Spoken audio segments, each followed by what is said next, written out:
सुप्रभात छात्राओं। पिछले वीडियो में हमने रूप विज्ञान के अंतर्गत रूप क्या है और किस प्रकार संबंध तत्व जुड़ करके एक शब्द को रूप या पद का स्वरूप प्रदान करता है, संबंध तत्व किस किस प्रकार के हो सकते हैं, किस प्रकार जुड़ते हैं, इस संबंध में जानकारी प्राप्त की थी। आज रूप विज्ञान संबंधी चर्चा को आगे बढ़ाते हुए हम हिंदी में किस किस प्रकार के संबंध तत्व पाए जाते हैं इस बारे में जानकारी प्राप्त करेंगे। तो जब हिंदी भाषा का हम अध्ययन करते हैं तो उसमें हमें संबंध तत्वों के अनेक रूप देखने को मिलते हैं। जैसे वाक्य में कर्ता क्रिया कर्म का एक निश्चित स्थान होता है और उस निश्चित स्थान के कारण शब्द कर्ता है या कर्म है, इसका हमें बोध हो जाता है। केवल उस स्थान के कारण उसका बोध होता है और वहाँ पर वो जो शब्द में एक वाक्य का जो एक विशेष क्रम है, वह क्रम ही वहाँ पर संबंध तत्व का कार्य करता है। जैसे राम पुस्तक पढ़ता है, यहाँ राम और पुस्तक दोनों शब्द जैसे हैं उसी रूप में हैं, लेकिन वाक्य में जो उनका एक निश्चित स्थान है, उस स्थान के द्वारा हमें बोध हो जाता है कि राम करता है, पुस्तक कर्म है और पढ़ना क्रिया है।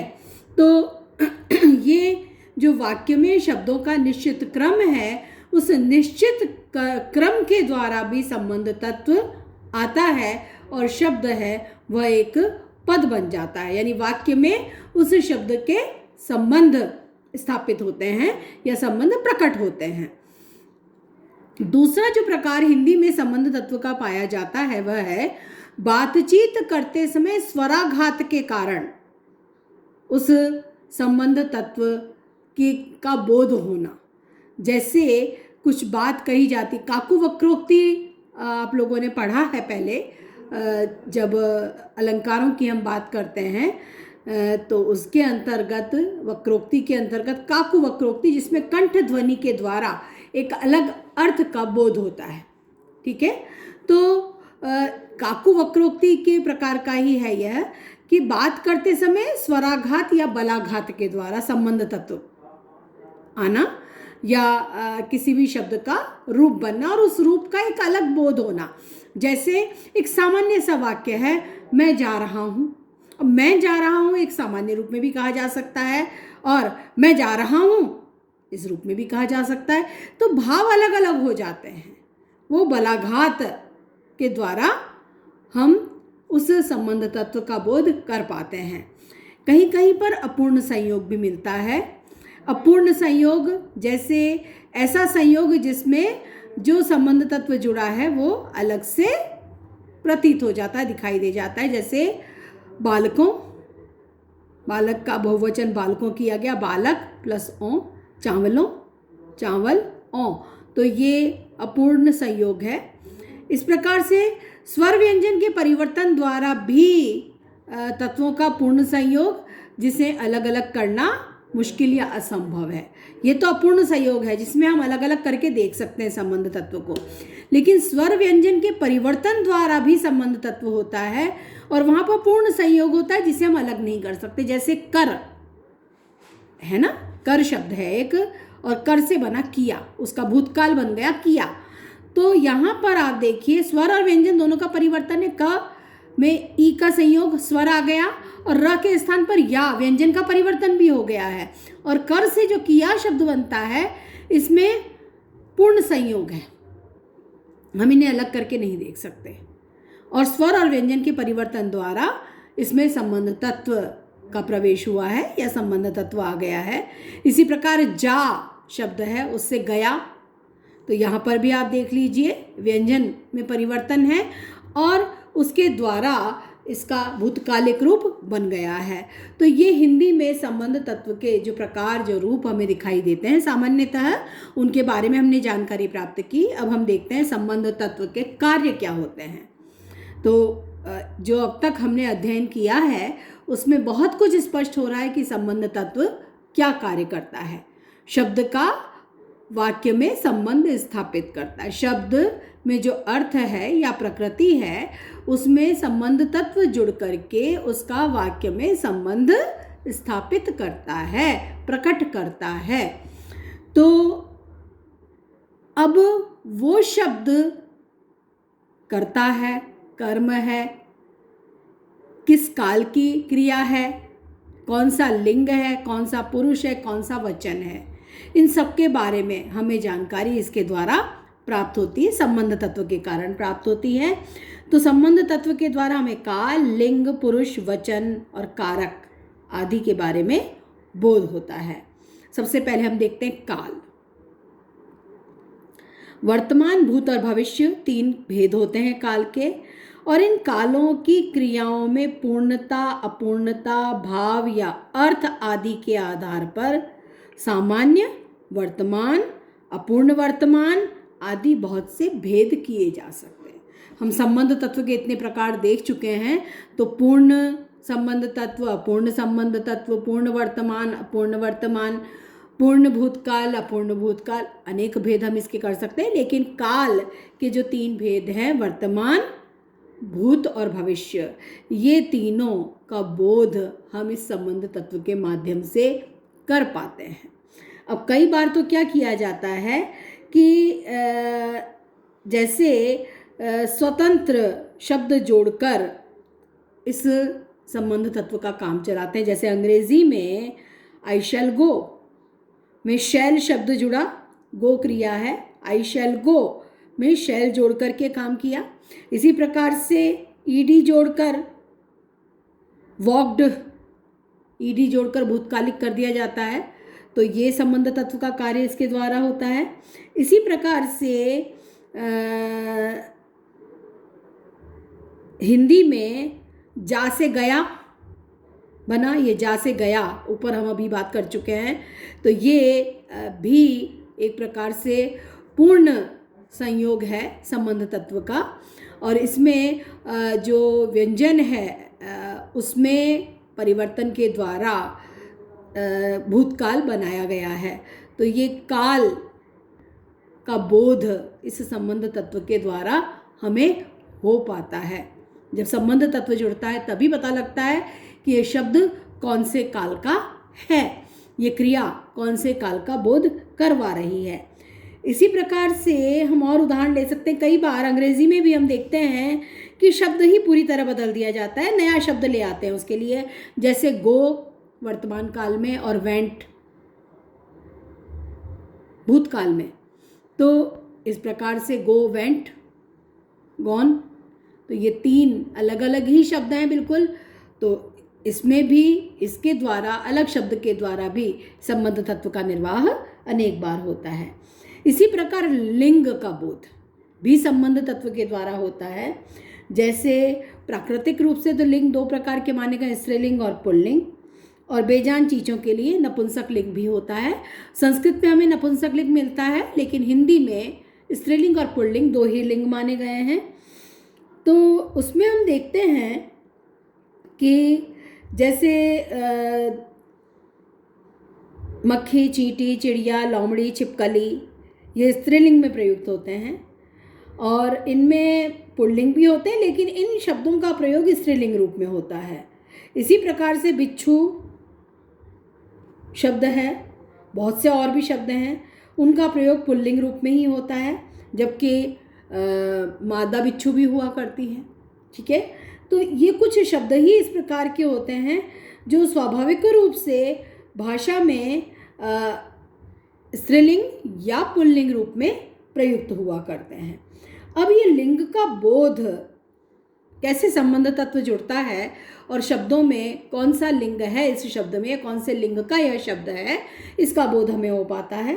तो कई बार तो प्रत्यय जोड़ करके संबंध तत्व किस प्रकार आता है, उसमें प्रत्यय जोड़ करके लिंग का बोध करवाया जाता है। जैसे बाघ से बाघिन, हिरण से हिरणी, कुत्ता से कुतिया, अंग्रेजी में प्रिंस से प्रिंसेस, लॉयन से लॉयनेस भी इसके उदाहरण हैं।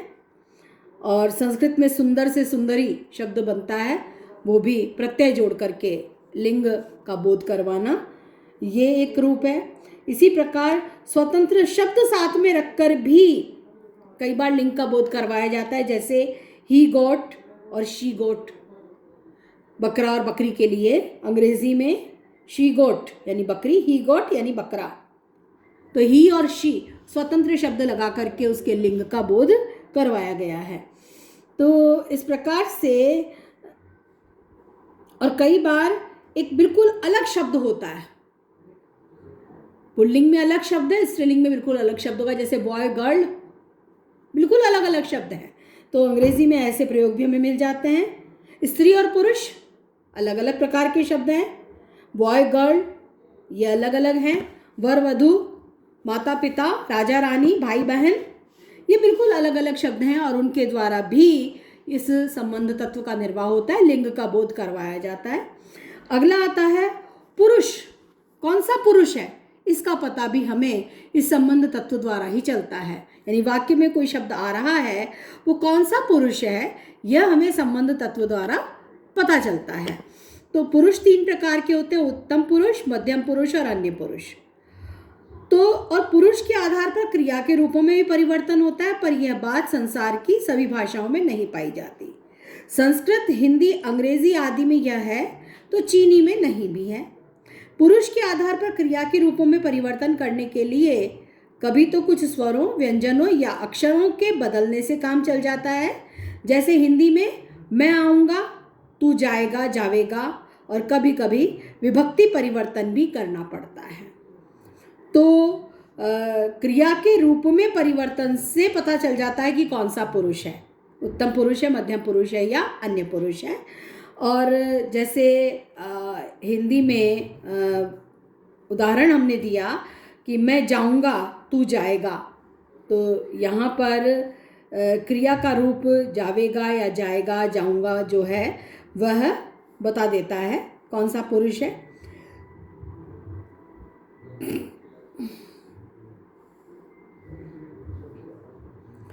अंग्रेजी में कभी कभी एक ही रूप दिखाई देता है, आई गो, यू गो, दे गो, सब में गो, क्रिया का रूप परिवर्तित नहीं होता, केवल आई, यू, दे ये बदलते हैं।